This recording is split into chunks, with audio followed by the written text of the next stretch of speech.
اس کے حوالے سے انہوں نے گانا ریلیز کرنے کی کوشش کی ہے، لیکن افواج پاکستان یعنی ISPR کے جو ترجمان ہیں انہوں نے اپنے پرسنل اکاؤنٹ پر بھارتی جگ ہسائی یا بھارت کا جو اس چوری کا جو معاملہ تھا اس کو بے نقاب کیا ہے، اور اس سے یہ واضح ہو جاتا ہے کہ بھارت جو ہے وہ ہمیشہ سے پاکستان کو اگرچہ کاؤنٹر کرتا ہے، پاکستان کو برا بھلا کہتا ہے، لیکن خود جو ہے وہ چوری کے ذریعے سے اپنا خود مذاق بھی اڑاتا ہے، جھوٹے الزامات بھی لگاتا ہے، اس کے ذریعے سے بھی وہ بے نقاب ہوتا ہے۔ اور اس کے علاوہ بھی ہم دیکھتے رہتے ہیں کہ بھارت کی دنیا بھر میں جگ ہسائی ہوتی رہتی ہے۔ اگر اصل ٹیلنٹ آپ کے پاس ہے تو وہ اصل ٹیلنٹ آپ دنیا کو دکھائیں، اور اگر آپ سچ کا سامنا کر سکتے ہیں، سچ بول سکتے ہیں، تو سچ بول کر دنیا کو دکھائیں۔ آگے بڑھتے ہیں، ایک اور بڑی خبر پہ بات کرتے ہیں، اور یہ خبر ہے بھارتی ایجنسی را کے حوالے سے۔ بھارت کی جو خفیہ ایجنسی ہے را، وہ دنیا بھر میں بدنام ہے، اور وہ مشہور ہے کہ دنیا بھر کے اندر وہ مداخلت کرتی ہے، شدت پسندی کو فروغ دیتی ہے، بالخصوص پاکستان کے اندر جو بڑی دہشت گردانہ کارروائیاں ہوتی ہیں ان کے پیچھے اصل جو ہے وہ بھارتی ایجنسی را ہوتی ہے۔ را خود اندر سے کرپٹ ہے اور کرپشن زدہ ہے، خیانت بددیانتی بہت زیادہ ہے۔ یہی وجہ ہے کہ بھارت کے اندر پچھلے 5 سالوں میں غربت جو ہے وہ 30% بڑھ چکی ہے، اور ہم دیکھ رہے ہیں کہ مودی کے 5 سالہ دور کے اندر بھارتی عوام بہت زیادہ مفلوق الحال ہو گئی، غریب ہو گئی، وہاں کا خزانہ خالی ہو گیا، اور اب وہاں پر الیکشن چل رہے ہیں، سارا کا سارا جو پیسہ ہے وہ برباد کیا جا رہا ہے، وہ اپنے من پسند میڈیا کے گروپوں کو تقسیم کیا جا رہا ہے، اور دوسری طرف سے عوام جو ہے وہ غربت کا شکار ہے۔ بھارتی را کا جو بڑا سکینڈل سامنے آیا ہے وہ یہ ہے کہ 10 کھرب روپے کی جو جعلی کرنسی ہے بھارتی را نے وہ بیرون ملک چھاپی ہے، اور بیرون ملک کے جو مشینوں کے ذریعے سے جو جعلی کرنسی تھی وہ چھاپ کر بعد میں انڈیا لائی گئی، اور انڈیا کے اندر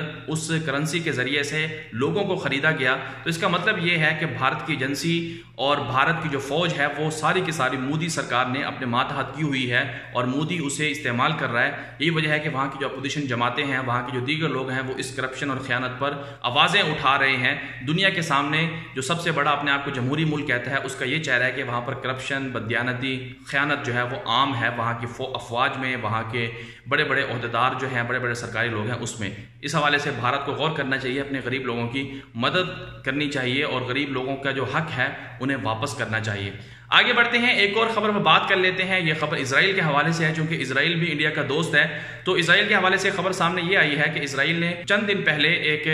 خلائی مشن بھیجا تھا، وہ ناکام ہو گیا تھا، اس پر $100 ملین کی لاگت آئی تھی۔ اسرائیل کا جو خواب تھا، اسرائیل یہ چاہتا تھا کہ وہ چاند پر قدم جمائے، چاند پر قدم رکھے۔ اس سے پہلے چائنا، امریکہ اور رشیا نے دعویٰ کیا ہے کہ وہ چاند پر پہنچے ہیں۔ اسرائیلی یہودیوں کا، سائنسدانوں کا دعویٰ تھا کہ وہ بھی چاند پر پہنچ جائیں گے اور آسمانوں پر ان کا کنٹرول ہو جائے گا، لیکن انہیں ناکامی ہوئی۔ چاند پر پہنچنے سے پہلے ہی ان کا جو طیارہ تھا وہ گر گیا۔ اب دوبارہ سے اسرائیلی جو سائنسدان ہیں، یہودی جو ہیں، انہوں نے اعلان کیا ہے کہ وہ خلائی مشن کو دوبارہ جاری رکھیں گے، دوبارہ ازسر نو محنت کریں گے، جو غلطیاں انہیں دور کی جائیں گی۔ اس حوالے سے دنیا بھر میں جو اسرائیلی سائنسدان ہیں، وہاں کی جو حکمران ہیں، انہوں نے یہودیوں سے چندہ مانگنا شروع کر دیا ہے، اور اب ہم دیکھ رہے ہیں کہ دنیا بھر کے یہودیوں کو یہ دکھایا جا رہا ہے کہ آپ ہماری مدد کریں، ہم نے چاند پر جانا ہے اور ہمیں چندہ دیں۔ اس سے پہلے بھی دنیا بھر کے جو یہودی تھے انہوں نے چندہ دے کر اسرائیل کی جو ایک غاصب سلطنت تھی، اسٹیٹ تھی، ظالم جو اس وقت ہے، فلسطینی جو مسلمان ہیں ان کی زمین پر قبضہ کر کے بنائی تھی، وہ بھی یہودیوں کے چندے سے بنائی گئی تھی، اور اب بھی یہی صورتحال ہے کہ یہودیوں سے چندہ مانگا جا رہا ہے۔ لیکن اللہ نے چاہا تو پھر اس طرح کے منصوبے ان کے ناکام ہوں گے، کیونکہ جو ظالم ہوتا ہے اللہ کو ظلم پسند نہیں ہے، ظالم لوگ پسند نہیں ہیں۔ فلسطینی مسلمانوں کا قتل عام کرنے والے یہودی دنیا کے بدترین ظالم ہیں، ان کے ساتھ اللہ کبھی بھی اچھا سلوک نہیں کرے گا، کیونکہ ظالموں کا ٹھکانہ اللہ تعالیٰ نے خود بتایا ہوا ہے کہ ان کی بربادی اور ناکامی اللہ کے ہاں مقدر ہوتی ہے، اور ظلم جو ہے، ہر جو مظلوم ہوتا ہے اس کی آہ بھی اللہ کے عرش کو ہلاتی ہے۔ تو اللہ تعالیٰ کس طرح سے ظالموں کی مدد کر سکتا ہے۔ آگے بڑھتے ہیں، ایک اور خبر پہ بات کر لیتے ہیں۔ یہ خبر پاکستان کے حوالے سے ہے، ایک اچھی خبر ہے، مثبت پیش رفت ہے۔ امام کعبہ شیخ عبداللہ عواد الجوہنی پاکستان کے 7 روزہ دورے پر ہیں، وہاں پر پیغام اسلام نامی کانفرنس ہوئی اسلام آباد کے اندر، اور اس کانفرنس کے اندر صدر پاکستان اور سفیر جو سعودی عرب کے ہیں نواف المالکی وہ بھی شریک ہوئے، امام کعبہ بھی شریک ہوئے، اور اس پیغام کے ذریعے سے دنیا کو بتایا گیا کہ اسلام کا دہشت گردی سے کوئی تعلق نہیں ہے، دہشت گردی کو جان بوجھ کر نتھی کیا گیا تھا پاکستان کے ساتھ، اور پاکستان بھی پرامن ملک ہے، اور اسی طرح اسلام بھی امن کا درس دیتا ہے، اور یہ کانفرنس بنیادی طور پر بہت اچھی تھی،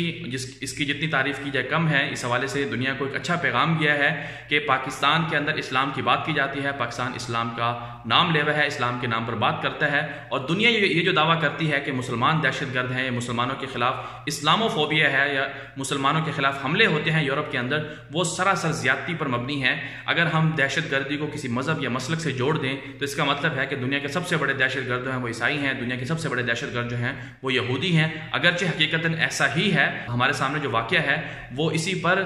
دلالت کرتا ہے کہ سب سے زیادہ جو بددیانتی ہے، سب سے زیادہ جو دہشت گردی ہے وہ یہودی یا عیسائی پھیلا رہے ہیں۔ پیغام اسلام کانفرنس جو اسلام آباد میں ہوئی ہے، اس کے ذریعے سے وہ جو شکوک و شبہات تھے، جو الزامات تھے، وہ رد ہوتے ہیں۔ اس حوالے سے پیغام اسلام کانفرنس منعقد کرنے والے جو لوگ ہیں وہ خراج تحسین کے مستحق ہیں، اور پاکستان اور سعودی عرب کے تعلقات کے حوالے سے بھی امام کعبہ کا یہ دورہ انتہائی اچھا تھا، مثبت پیش رفت تھا۔ اس کی جتنی تعریف کی جائے اتنا کم ہے۔ اللہ تعالیٰ سے دعا ہے کہ اللہ تعالیٰ وطن عزیز کو اسی طرح قائم دائم رکھے، سلامت رکھے، اور پاکستان اور دیگر اسلامی دنیا کے تعلقات کو مزید مستحکم کرے۔ آج کے لیے اتنا ہی، اجازت دیجیے، اللہ حافظ۔